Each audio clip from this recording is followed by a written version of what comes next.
நெஞ்சம்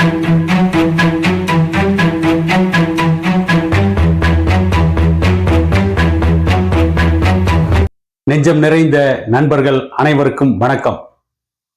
நம்முடைய மீண்டெழு தமிழா யூடியூப் சேனலில் தொடர்ந்து வரலாற்று செய்திகளை, கடந்த கால வரலாறுகளை பதிவேற்றம் செய்து கொண்டிருக்கிறோம். இதுவரை நம்முடைய சேனலை நீங்கள் சப்ஸ்கிரைப் செய்யவில்லை என்றால் சப்ஸ்கிரைப் செய்து கொள்ளுமாறு அன்போடு கேட்டுக்கொள்கிறோம். இன்றைக்கு நாம் எந்த செய்தியை பற்றி காண இருக்கிறோம், இன்றைய நம்முடைய வரலாற்று பதிவு என்ன என்று பார்த்தால், தைமூர் காலத்தில் டெல்லியிலே ஏற்பட்ட இரத்தமயமான நிகழ்ச்சி.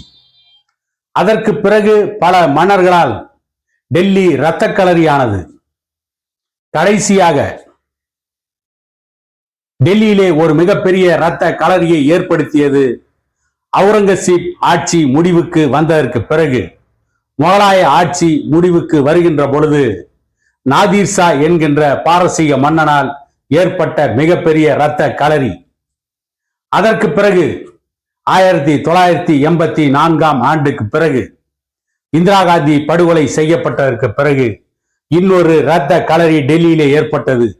அதுவும் இந்தியா சுதந்திரம் அடைந்து பல ஆண்டுகளுக்கு பிறகு. இப்படிப்பட்ட அவலங்களை சரித்திரத்தில் டெல்லி சந்தித்திருக்கிறது.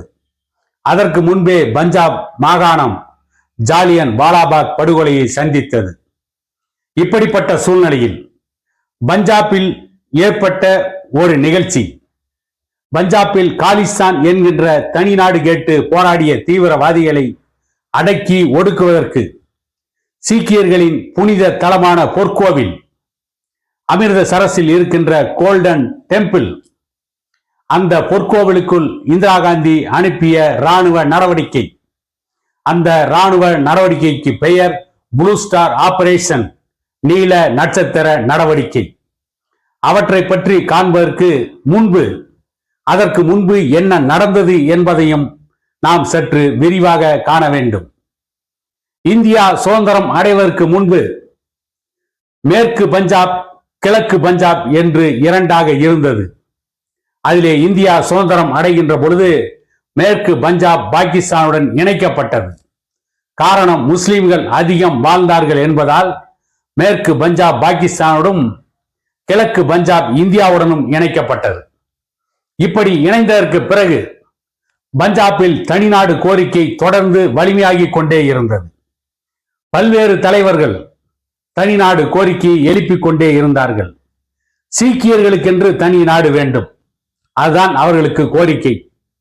சீக்கியர்கள் தனி நாடு கோரிக்கை எழுப்புவதற்கு பஞ்சாப் மாகாணத்தில் தான் பெரும்பான்மையான சீக்கியர்கள் வாழ்கிறார்கள். அவர்கள் ஆண் என்றால் தன்னுடைய பெயருக்கு சிங் என்று வைத்துக் கொள்வார்கள், சிங்கம் என்று பொருள். பெண் என்றால் கௌர் என்று வைத்துக் கொள்வார்கள். இப்படி பஞ்சாப் மாகாணத்தில் பிறந்த சீக்கியர்கள் தன்னுடைய பெயருக்கு பின்னால் இப்படிப்பட்ட ஒரு பட்ட பெயரை வைத்துக் கொண்டு அவர்களுடைய மத கட்டுப்பாட்டை மீறாமல் அவர்கள் எப்பொழுதும் செயல்படுவார்கள். இப்படிப்பட்ட நிலைமையில்தான் பஞ்சாப் காலிஸ்தான் தேவை, தனி நாடு வேண்டும் என்ற கோரிக்கை எழுப்பப்பட்டது. லோங்கோவால் பிந்தரன்வாலே, லோங்கோவால் தலைமையில் ஒரு அமைப்பு, அவர்கள் பிந்தரன்வாலேவோடு இணைந்து செயல்பட்டார்கள். இங்கேதான் அரசியல் சதுரங்கத்தை, அரசியல் சூழ்ச்சியை அரங்கேற்றினார் அப்போதைய இந்திய பிரதமர் இந்திரா காந்தி. லோங்கோவாலை அழைத்து காங்கிரஸ் கட்சி போட்டியிட்ட தொகுதிகளில் இந்திரா காந்தியினுடைய காங்கிரஸ் கட்சிக்கு ஆதரவாக பிரச்சாரம் செய்ய வைத்தார். இதிலே அந்த சீக்கிய அமைப்புகளுக்குள் பல முரண்பாடுகள் ஏற்பட்டது. இப்படி ஏற்பட்டதற்கு பிறகு ஒரு கட்டத்தில் லோங்கோவாலுக்கும் பிந்தரன்வாலேவுக்கும் கருத்து வேறுபாடு ஏற்பட்டு பிந்தரன்வாலே இந்திரா காந்தியை பகிரங்கமாக எதிர்க்க ஆரம்பித்தார். தனிநாடு கோரிக்கையை வேகமாக முன்னெடுக்க ஆரம்பித்தார்.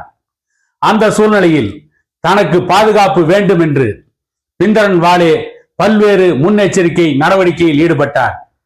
அப்பொழுதுதான் பிந்தரன்வாலேவை இந்திரா காந்தி அரசு கைது செய்தது.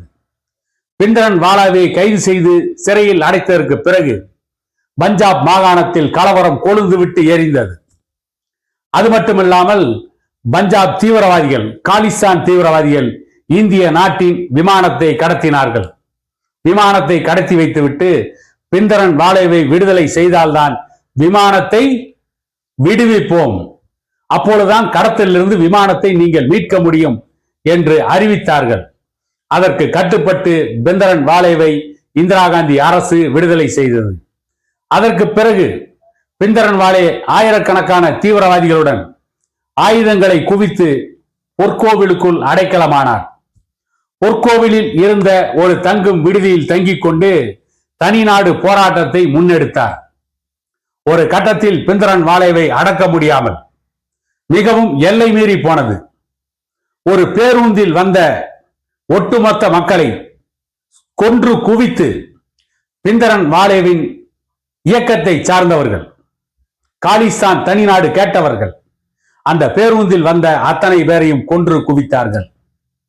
இனியும் தாமதித்தால் பஞ்சாப் பற்றி எரியும் என்று முடிவுக்கு வந்த இந்திரா காந்தி பொற்கோவிலுக்குள் இராணுவத்தை அனுப்புவது என்று முடிவெடுத்தார்.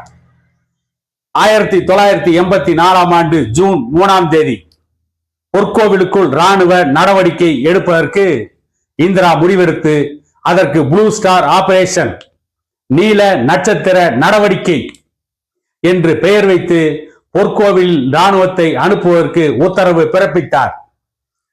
அதே ஜூன் 5 1984 ஆண்டு ஜூன் 5 பொற்கோவிலுக்குள் இராணுவம் நுழைந்தது.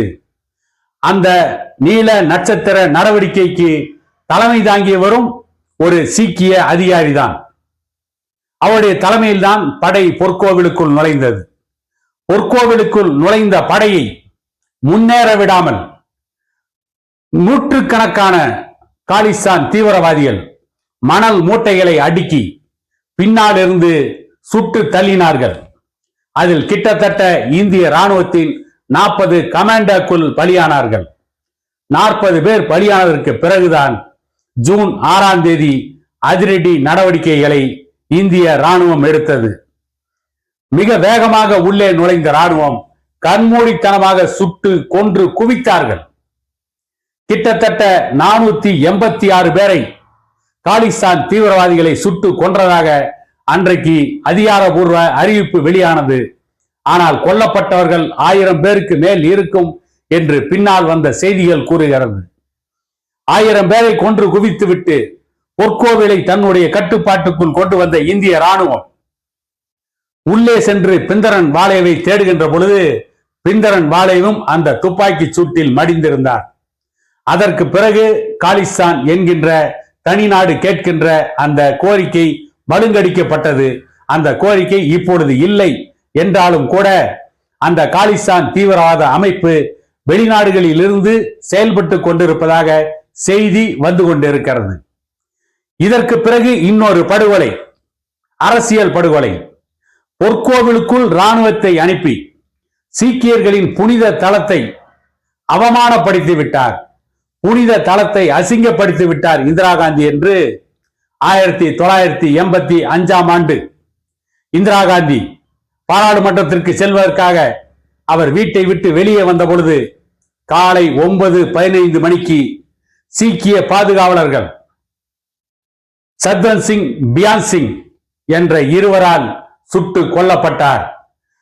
பொற்கோவிலுக்குள் இராணுவத்தை இந்திரா காந்தி அனுப்பியதற்கு பழிவாங்கும் நிகழ்ச்சியாக இந்திரா காந்தியை அவர்கள் கொன்று குவித்தார். அனிச்ச மலரினும் மெல்லிய இந்திரா காந்தியினுடைய உடலில் 27 துப்பாக்கி குண்டுகள் பாய்ந்தது. இந்திரா காந்தி உடலை சல்லடையாக துளைத்து எடுத்தார்கள். அதற்கு பிறகுதான் இறுதியாக இந்த ஜனநாயக நாட்டில் டெல்லியில் ஒரு மிகப்பெரிய இரத்த களரி ஏற்பட்டது. டெல்லியில் இருந்த 11,000 சீக்கியர்கள் கொன்று குவிக்கப்பட்டார்கள். டெல்லி இரத்தமயமானது. டெல்லியிலே இருந்த சீக்கிய பெண்களின் கற்பு சூறையாடப்பட்டது. சீக்கிய பெண்கள் மானபங்கப்படுத்தப்பட்டார்கள். தேடி தேடி சீக்கியர்களை கொன்றார்கள். பேருந்தில் பயணம் செய்த சீக்கியர்களை எல்லாம் இழுத்து போட்டு கொன்று குவித்த அவலம் நடந்தது. அதிலே பல அன்றைய காங்கிரஸ் மந்திரிகள் தலையீடு இருந்தது. அவர்கள்தான் அந்த கலவரத்திற்கு காரணம் என்று குற்றம் சாட்டப்பட்டு நீதிமன்றத்திலே வழக்கு நடந்து அந்த வழக்கில் அவர்கள் அனைவரும் நிரபராதிகளாக விடுவிக்கப்பட்டார்கள்.